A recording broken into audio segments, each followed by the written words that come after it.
Good morning, students. How are you all? Hope you all are fine. So, without wasting much of our time, let us know that what is the next chapter of your first quarterly term examination. So, in the previous lectures, I taught you about the first lesson, number system, and I think I have completed all the parts which is considered in this term examination. And one thing more, not in this term only, but in board's reduced syllabus also, whatever the things were there, I had taught you. Now, to complete your decorum, let us complete this chapter. After this chapter, I will go on the second chapter. This is your chapter number 3, General OOP Concepts, and I have taken this as your quarterly syllabus. So chapter number 1 and chapter number 3 is your quarterly syllabus. So without wasting much of our time, let us start this class, because this particular chapter is very small, as well as it can be completed in one video lecture also, because by the very starting you know what is OOP concepts, general OOP concepts. What is OOP? OOP is what? It is object oriented programming language. With the rapidly changing world and the highly competitive and versatile nature of industry, the operations are becoming more and more complex. In view of the increasing complexity of software systems, the software industry, the software engineer continuously looks for the new approaches to software design and development. The increased complexity had become the chief problem with computer programs in traditional languages. Large programs, because of this complexity, are more prone to errors, and software errors can be expensive and even life-threatening too.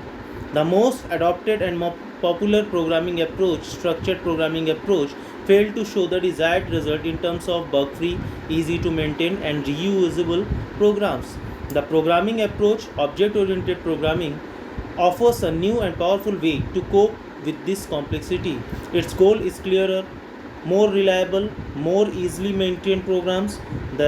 This chapter introduces general OOP concepts than the traditional languages like C, Pascal, COBOL, and BASIC lacked in the new generation object-oriented language support. A very clear thing is shown over here, that whatever programming we were doing before existence of object-oriented programming language, that was structured language, and structured language was facing many problems, and many problems like debugging. Debugging is one of the most important problem which were arising while structured programming languages. Then after that, its complexity are more prone to errors, and software errors can be expensive and even life-threatening. Due to that, the error finding was very difficult in structured programming. So, due to increased complexity of software, the engineers decided to make one program, one software, or we can say one language which can easily understand our problems and which can easily solve all of our problems. And this all has been reduced, or we cannot say that everything is being sorted out till now, but reduced. Whatever problem was arising in structured programming language, that is POP, procedural oriented programming language, it has been reduced in object oriented programming languages. Evolution of software. A program serves the purpose of commanding the computer. The efficiency and usefulness of a program depends not only on proper use of commands but also on the programming language it is written in. The two major types of programming languages, like low level languages and high level languages, offers different features of programming language. Low level languages, these are those languages which are very difficult to understand, because these are having some codes, these are having some structure, these are having some we can say some designs, graphs, and everything in it, due to which the accessibility or to understandability of this language was very difficult. If you talk about some low level languages, so that is machine language and assembly language. Machine language, the codes are written in 0 and 1. And assembly language, that means all the things are arranged in a assembled form. Like if we want to add two numbers, then in that case we have to write over there ADD, add, product, PRODUCT. These things we have to write over there. And it is very quite known about it that learning the things are quite difficult.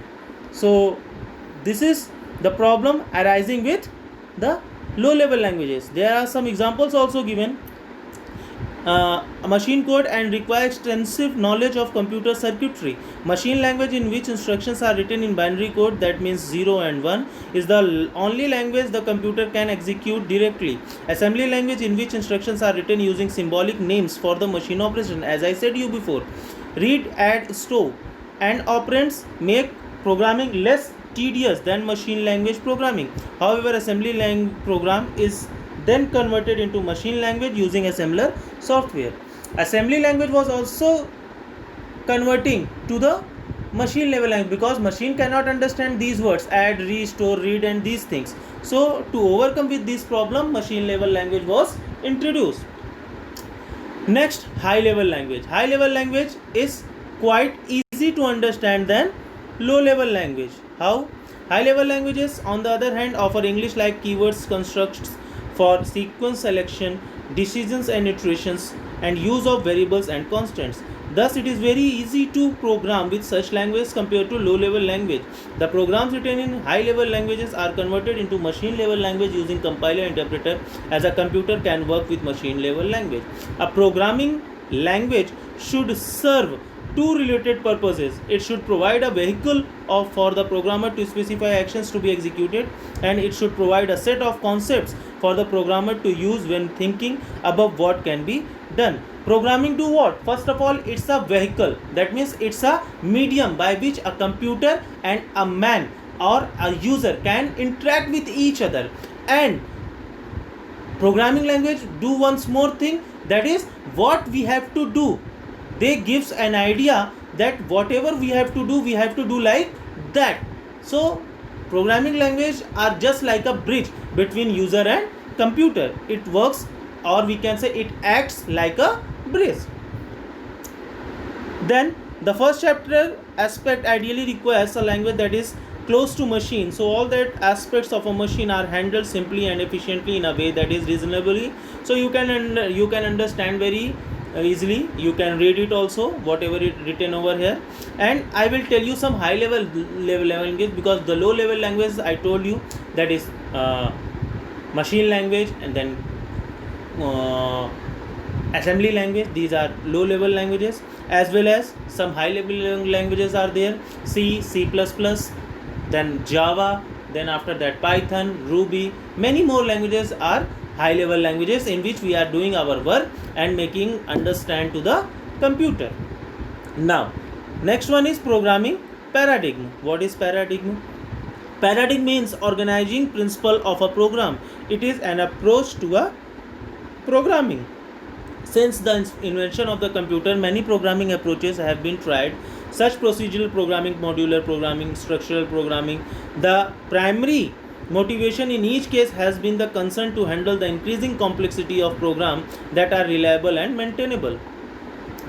Whatever language come in our existence, or whatever software come in our existence, the main thinking to make behind that is that the work has to be reduced. The work has to be make it very easy to the user, by which user can understand that what they have to do. So one thing you have to make very clear, that whatever approach is being designed, that are basically designed to reduce the job of the people, to make the things understandable between the user and the computer. Okay, now let us understand some paradigm. First one, procedural programming. In class 9th and in class 10th you were known these things very well. Let us quickly revise this. A program in a procedural language is a list of instructions where each statement tells the computer to do something. The focus is on the processing, the algorithm needed to perform the desired computation. This paradigm decides which procedures you want. Use the best algorithm you can find. Languages support the paradigm by providing facilities for passing arguments to functions and returning values from functions. In procedural paradigm, the emphasis is on doing things. What happens to the data? Data is, after all, the reasons for a program existence. The important part of an inventory program isn't a function that displays a checker data. Simply, if I say the focus is on function rather than data, this is the main say we can define over here. The focus is on data rather than function if we talk about the procedural oriented programming. Okay, the focus is on function rather than the data. Whereas if you talk about the modular programming, what happens over here? With the increase in program size, a single list of instruction becomes unwieldy. Thus, a large program is broken down into smaller units, functions, subprograms. The idea of breaking a program into functions can further be extended by grouping a number of functions together into a larger entity called a module. But the principle is similar, grouping of components that carry out specific tasks. If we talk about the modules, what is modular approach? And in modular approach, what is module? A set of related procedures with the data they manipulate is called a module. That means, suppose you are learning a question answer in history, and if you have divided that full lengthy answer in some modules, it means some headings, and you are just learning like that when the fight was fought between the Rana Pratap and Akbar. And if we talk about these things, then if we divide it into the small modules, then the learning of that particular fight is very easy. Means when they fought, then what was the date, what was the reason, these things when we categorize into small parts, then it is very easy to learn. Okay, so modules are doing the same thing. They reduce the work of the people.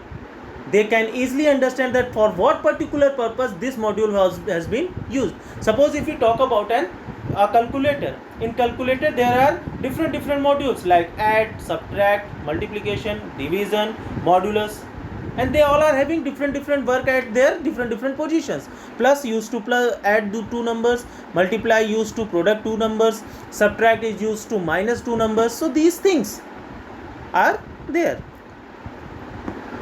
Where there is no grouping of procedures with related data, the procedural programming style suffices. The techniques for designing good procedures still apply on each member procedure of a module. In modular programming, since many modules access the same data, the way the data is stored becomes critical. The arrangement of the data can't be changed without modifying all the functions that access it. So whatever we can say, whatever procedure, whatever sequence we have decided to make our program, we cannot skip anyone. If we skip or we have done any changes in that, then all the places we have to do the changing regarding that. So always keep in mind, it is a quite difficult job to do also. The next one is the object oriented programming, which is you are studying since class 9th. To understand the most recent concept among programming paradigm, let us take an example. We have to prepare a lot of dishes that involve baking. For instance, cake, biscuits, pie, pastries, buns, etc. We have to write a program for it. Using procedural programming paradigm, we have to write separate programs for every recipe, and each program will be containing instructions for operating oven. Ovens are used to make a lot of different dishes. We don't want to create a new oven every time we encounter a new recipe. Okay, so problem once, it would be nice to be able to reuse the solution in future programs, but the procedural programming paradigm suffers from this drawback. Without reading this whole paragraph, I am explaining it very easily. Listen, suppose if we talk about this same procedure, same problem, Suppose we are having one oven in our home. So in place of using the same thing with always new procedure, in place of that we can use that oven and we can heat our whatever recipe we have designed, as oven can be used many times. As iron, that means iron is used many times. In the same manner, the things whatever we can use many times, that is the reusability feature of object oriented programming. With this example, if you talk about what is making to understand, so the simple thing is that the things has to reuse, and this facility is being given under the object oriented programming only. If we talk about the procedural oriented programming language, in that case for every recipe we have to do the same procedure from starting to end. So keep in mind the reusability feature which makes the object oriented programming language better than procedural oriented programming language, because object oriented programming language always gives the concept of reusability, which is not present in procedural oriented programming. In contrast to procedure oriented programming, object oriented programming is an approach to standardize the programs by creating a partitioned memory area for both data and functions. It does not allow data to flow freely from one function to another. In this system, the complete problem is decomposed into a number of entities called objects. Each object includes a set of data items and related functions. The data values of an object are applicable only within the functions associated with that object. The resident data can never be handled by external functions. Some features, if you talk about the object oriented programming language, so it gives stress on the data item rather than the function, whereas in procedure oriented programming what was happening, the stress is on function rather than data. It makes the complete program or problem simpler by dividing into number of objects. I am talking about object oriented programming. The objects can be used as a bridge to have data flow from one function to another. The concept of data hiding enhances security in programs. It is highly beneficial to solve complex programs. So this is the total description about object oriented programming. If you want to know some more features, then you can read out the things also, whatever written over here. Now in the above example, cars have been using procedural programming paradigm, the above said problem will reviewed in terms of working happening in the traffic flow, that is moving, halting, turning, etc. The OOP paradigm however aims at the bridge and their interface. Thus in OOP approach, the traffic flow problem will be viewed in terms of the objects involved. The objects involved are cars, trucks, buses, scooters, auto rickshaws, taxis, etc. With the elaboration, the concept must be clear enough to proceed for the OOP paradigm definition. But before that, let us understand another very important term, class. In the above example, cars have been identified as object. They have characteristics like steering wheel, seats, a motor brakes, etc. and their behavior and their mobility. Car, however, is not an object, it is a class. Opel Astra having registered number is an object that belongs to the class. Means you all are very familiar with class and object also. Object is what? Object is that which is having some characteristics and behavior. Characteristics can be different and behaviors have same. What is class? A group of objects when comes together they make a class. Okay, so this is a class is a group of objects that share common properties and relationship. And if you talk about object is a fundamental unit of object oriented programming and represents the real life entities. In object oriented programming, the attempts are made to break a task into some components called objects. They are the basic elements of the object oriented system and are also known as the entities. Moreover, a set of related objects may exchange data and information to interact with each other. And one thing more I want to tell you, the objects are also further categorized as real world object and software objects. I think you all are very familiar with it. Okay, so here I am completing our today's lecture with these things. In the next class I will discuss some principles about object oriented programming languages. So till then, bye and thank you.